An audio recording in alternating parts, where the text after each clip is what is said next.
خبر آپ نے دیکھ لیا ہوگا، امریکہ نے بھارت کو 30 دنوں کے لیے اجازت دی ہے کہ جب تک جنگ چل رہی ہے صرف 30 دنوں کے لیے بھارت روس سے کچا تیل خرید سکتا ہے۔ اب بھارت کی کتنی تعریف کی جائے، بھارت نے، مودی سرکار نے امریکہ کو جھکنے پر مجبور کر دیا۔ امریکی صدر ڈونلڈ ٹرمپ کو گھٹنے ٹیکنے پڑے اور انہوں نے نریندر مودی کو الاؤ کر دیا کہ آپ روس سے تیل خریدو۔ جشن منانا ضروری ہے یا پھر اس بات کا جشن منایا جائے کہ بھارت دوبارہ غلام بن چکا ہے اور اس مرتبہ ہم امریکہ کی غلامی کر رہے ہیں۔ برٹش امپائر نے 200 سالوں تک ہم پر غلامی کی، ہم کو غلام بنائے رکھا، ہم اپنا فیصلہ خود نہیں کر پا رہے تھے اور اب وہی حال امریکہ نے ہمارا کر دیا ہے۔ بھارت کس سے تیل خریدے گا، نہیں خریدے گا، یہ فیصلہ 7 سمندر پار وائٹ ہاؤس میں بیٹھا مسٹر ڈونلڈ ٹرمپ کر رہا ہے۔ بھارت کس کی موت پر تعزیت کرے گا اور کس کی موت پر تعزیت نہیں کرے گا، اس کا فیصلہ وائٹ ہاؤس سے ہو رہا ہے۔ بھارت کس ملک پر ہونے والے حملے کی مذمت کرے گا اور کس ملک پر ہونے والے حملے کی مذمت نہیں کرے گا، یہ فیصلہ امریکہ کر رہا ہے۔ بھارت کے علاقے میں، بھارت کے سمندری حدود میں کون سا جہاز بآسانی سے محفوظ رہے گا اور کس جہاز کو سمندر میں غرق کر دیا جائے گا، یہ فیصلہ امریکہ کر رہا ہے۔ اور ہندوستانی جشن منا رہے ہیں، ٹی وی چینلوں پر تعریف کی جا رہی ہے کہ نریندر مودی کی سرکار نے جھکنے پر مجبور کر دیا امریکہ کو اور 30 دنوں کے لیے صحیح امریکہ نے روس سے تیل خریدنے کی اجازت دے دی ہے۔ یہ آزادی نہیں، غلامی ہے۔ غلامی کے دور میں بھی یہی ہو رہا تھا۔ جب برٹش امپائر کا ہندوستان غلام تھا، یہ کالونی تھا، تو اس وقت بھی انڈیا کے لوگوں کو اتنی آزادی تھی۔ اس وقت بھی یہاں الیکشن ہوتے تھے، چناؤ ہوتا تھا، چیف منسٹر ہوتے تھے، اسمبلی کے رکن ہوتے تھے، لیکن آخری فیصلہ برطانیہ کی ملکہ کرتی تھی۔ وائسرائے آف برطانیہ کی طرف سے حتمی فیصلہ ہوتا تھا اور یہاں اسمبلی چل رہی تھی۔ پارلیمنٹ جو انڈیا کی ہے، اب تو نئی پارلیمنٹ بنی ہے 2-4 سال پہلے، ورنہ جو پرانی پارلیمنٹ ہے جس کو 100 سال ہو چکے ہیں، وہ برٹش امپائر نے وہ پارلیمنٹ بنا کر دی تھی اور وہاں لیجسلیٹو کونسل کے اراکین بیٹھتے تھے، طے کرتے تھے کہ کیا قانون پاس ہوگا، نہیں ہوگا۔ فائنل مہر لگتی تھی برٹش امپائر کے وائسرائے کی طرف سے۔ تو جو اس دور میں تھا، خاص طور پر 1935 میں انگلینڈ نے گورنمنٹ آف انڈیا ایکٹ جو پاس کیا تھا، اس میں باضابطہ انڈیا میں ووٹنگ کا سلسلہ شروع ہوا، اسمبلی تشکیل دی گئی، کانگریس الیکشن لڑنے لگی، مسلم لیگ الیکشن لڑنے لگی، چناؤ ہونے لگا اور انہی پارٹیوں کے چناؤ نے بھی انڈیا کو تقسیم کے دہانے تک پہنچا دیا۔ اس کے بعد فریڈم فائٹرز نے، مجاہدین آزادی نے نعرہ لگایا کہ ہمیں یہ جزوی آزادی نہیں چاہیے، ایسی تھوڑی سی آزادی نہیں چاہیے کہ ہم چناؤ بھی لڑتے ہیں، الیکشن بھی جیتتے ہیں، لیکن آخری فیصلہ وائسرائے کا ہوگا، آخری فیصلہ انگلینڈ کا ہوگا، مکمل آزادی چاہیے، کمپلیٹ آزادی چاہیے۔ اور جب یہ نعرہ لگایا گیا، اس کے بعد 1947 میں انڈیا کو انگریزوں کو چھوڑ کر جانا پڑا۔ ماؤنٹ بیٹن نے انڈیا کو 2 حصوں میں تقسیم کر دیا، سرحدیں بنا دی اور تمام انگریز ہندوستان سے باہر چلے گئے۔ اس کے بعد ہم ہر سال 15 اگست کو جشن مناتے ہیں، نعرہ لگاتے ہیں، یوم آزادی کی مبارکباد پیش کرتے ہیں کہ انڈیا آزاد ہے۔ لیکن آج ہمارے ملک کا فیصلہ اگر کوئی باہر کا دیش کر رہا ہے، ہمارے دیش کی فورن پالیسی کسی اور دیش کے ہاتھ میں ہے، تو کیا اس کو آزادی مانی جائے گی؟ انڈیا کے پاس کچا تیل ان دنوں ختم ہو رہا ہے۔ امریکہ، اسرائیل اور ایران کے درمیان جو جنگ شروع ہوئی ہے، تو اس جنگ کی وجہ سے ایران نے اسٹریٹ آف ہرمز کو بند کر دیا ہے اور اسٹریٹ آف ہرمز، جس کو اردو میں ابنائے ہرمز کہا جاتا ہے، اس پر ایران کا کنٹرول ہے اور پوری دنیا میں تیل کی جو سپلائی ہوتی ہے، تو پوری دنیا میں جتنا ایندھن اور تیل استعمال ہوتا ہے، اس کا 5واں حصہ یعنی 20% اسی ابنائے ہرمز سے گزرتا ہے۔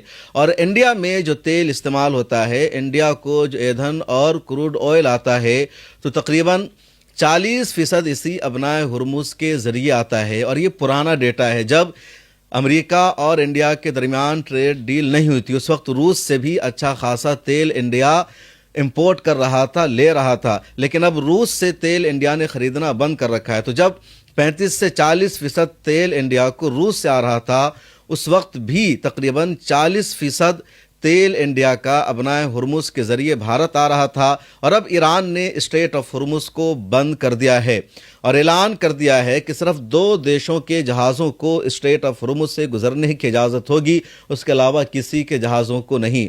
एक चीन है, दूसरा रूस है, उसके अलावा किसी भी देश के ऑयल टैंकर को, जहाज़ को अपनाए हुर्मुज से गुजरने की इजाज़त नहीं होगी। और जब अपनाए हुर्मुज से गुजरने की इजाज़त नहीं होगी तो इंडिया का ऑयल जो पहले 40% था और अब उसको 60-70% आप मान लीजिए स्ट्रेट ऑफ हुर्मुज से आता था, वो नहीं आ पाएगा। और इंडिया के पास वाफिर मिकदार में ज़्यादा तादाद में कच्चा ऑयल नहीं है, सिर्फ 25 दिनों का ही कच्चा ऑयल इंडिया के पास बचा है। और अगर ये जंग लंबी चलती रही, ईरान ने स्ट्रेट ऑफ हुर्मुज को यूं ही बंद रखा, तो इंडिया के पास कच्चा तेल नहीं आ पाएगा और जो ज़ख़ीरा है वो ज़ख़ीरा ख़त्म होता जाएगा। 25 दिनों का कच्चा ऑयल रिज़र्व है और 25 दिनों का जो रिफाइन शुदा ऑयल होता है वो रिज़र्व है। ज़्यादा से ज़्यादा 40-45 दिनों तक सर्वाइव किया जा सकता है, उसके बाद देश ठप हो जाएगा, गाड़ियां नहीं चल पाएगी। और ईंधन पर, तेल पर सिर्फ रोड पर चलने वाली गाड़ियों का इन्हिसार नहीं होता है, बल्कि जो पूरा ट्रांसपोर्ट सेक्टर है, यानी तमाम चलने वाली गाड़ियां, ट्रक, बस, 4 व्हीलर, कार, बाइक, इन तमाम का इन्हिसार डीजल, पेट्रोल पर होता है। उसके बाद हमारे देश में ट्रेन की जो सर्विसेज है, इसका इन्हिसार भी ऑयल पर है। उसके अलावा जो बड़ी बड़ी कंपनीज है, फैक्ट्री है, उसका भी इन्हिसार ऑयल पर है।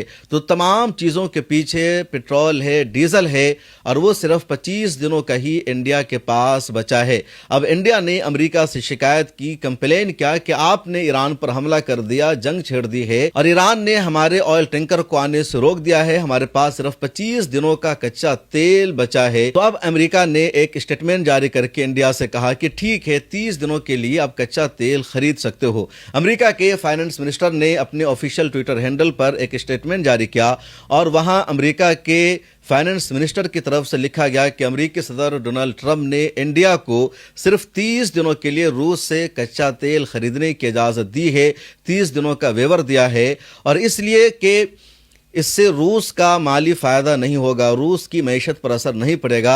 इंडिया का जितना ऑयल टैंकर, जितना तेल रास्ते में फंसा हुआ है, जंग की वजह से इंडिया नहीं पहुंच पा रहा है, सिर्फ उन्हीं ज़रूरतों को मुकम्मल करने के लिए इंडिया को परमिशन दी गई है रूस से तेल खरीदने के लिए। आप स्क्रीन पर देखिए जो फाइनेंस सेक्रेटरी का स्टेटमेंट है। अमरीकी वज़ीर ख़जाना ने कहा कि डोनाल्ड ट्रंप की तवानाई पॉलिसी के नतीजे में तेल और गैस की पैदावार तारीख की बुलंद तरीन सतह तक पहुंच गई है। आलमी मंडी में तेल की फराहमी जारी रखने के लिए फाइनेंस डिपार्टमेंट ने एक आर्जी टेम्पोररी 30 दिन की छूट जारी किया है, जिसके तहत भारत की रिफाइनरी को रूसी तेल खरीदने की इजाज़त दी जाएगी। ये जानबूझकर एक मुख्तसर मुद्दती इक़दाम है जिससे रूसी हुकूमत को कोई ख़ास माली फ़ायदा नहीं होगा, क्योंकि इसमें सिर्फ ऐसे तेल की खरीदारी की इजाज़त दी गई है जो पहले ही समंदर में मौजूद है और फंसा हुआ है। तो अमेरिका फैसला कर रहा है कि हमें कहां से तेल खरीदना है और कहां से तेल नहीं खरीदना है। भारत जो पहले अभी पिछले दिनों एक डील हुई थी अमेरिका और इंडिया के दरमियान, जिसमें अमेरिका ने भारत पर मुकम्मल पाबंदी लगा दी कि भारत रूस से बिल्कुल भी तेल नहीं खरीदेगा। अगर भारत ने रूस से तेल खरीदा तो अमेरिका 50% भारत पर टैरिफ लगा देगा और भारत सरकार ने अमेरिका की इस शर्त को मान लिया। तो इस डील से पहले भारत जो तेल का खरीदार था, कहां से कितना खरीद रहा था वो जान लीजिए। इससे पहले तकरीबन 20 से 22% ऑयल भारत रूस से खरीद रहा था। उसके अलावा 17% ऑयल भारत सऊदी अरबिया से खरीदता है, 16% ऑयल भारत को इराक से आता है, 8% कच्चा ऑयल भारत को यूएसए से आता है। और अब अमेरिका ने कह दिया कि भारत रूस से कुछ भी तेल नहीं खरीदेगा। तो अब जो भारत का ऑयल है वो सऊदी अरबिया से ही मुकम्मल आएगा, इराक से आएगा, मुत्तहिदा अरब इमारात से आएगा। इन दिनों भारत में बातचीत चल रही है कि वेनेजुएला से भी तेल खरीदा जाए, और इसलिए क्योंकि वेनेजुएला भी अब अमेरिका के कब्जे में है। वेनेजुएला के तेल का फैसला अब अमेरिका कर रहा है, जिस तरह इराक के तेल का फैसला अमेरिका कर रहा है।